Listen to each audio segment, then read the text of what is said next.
हर औरत को एक बार अवश्य सुनना चाहिए। हर औरत ये गलती करती है।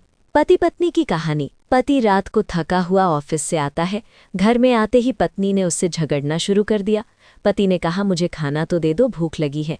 पत्नी ने कहा, खुद ले लो, मैं सोने जा रही हूँ, मुझे नींद आ रही है। पत्नी लड़ती रही, पति सुनता रहा चुपचाप। जैसे ही सुबह हुआ, पति बोला, मुझे नाश्ता तो दे दो। पत्नी ने कहा, बाहर खा लेना, मेरे से नहीं बनता है।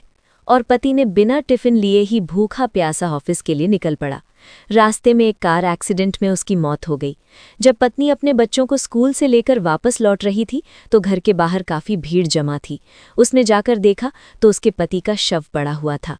पति का शव देखकर पत्नी के पैरों तले जमीन खिसक गई। वो निश्शब्द हो गई। उसकी आंखों से अब सिर्फ आंसू निकल रहे थे, मुंह से कोई शब्द नहीं निकल रहा था।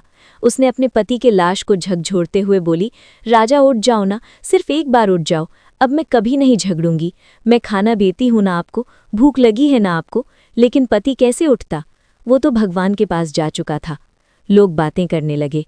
अब पति के जाने के बाद वो बुरी तरह से टूट गई और लोगों ने रंग दिखाना शुरू किया। रिश्तों ने रंग दिखाना शुरू किया। अब वो अकेली रह गई। लोगों की गंदी नजरें पड़ने लगी उस पर। ससुराल वालों ने भी उसको उसके घर से निकाल दिया। अब उसके पास कोई सहारा नहीं बचा। जब तक पति था वो रानी बनकर जी रही थी। पति के मरने के बाद उसकी जिंदगी नौकरानी से भी बदतर हो गई। इसलिए सभी औरतों को अपने पति की कद्र करनी चाहिए। पति पत्नी के सिर का ताज होता है और जब तक सर पर ताज होता है पत्नी रानी बनकर रहती है।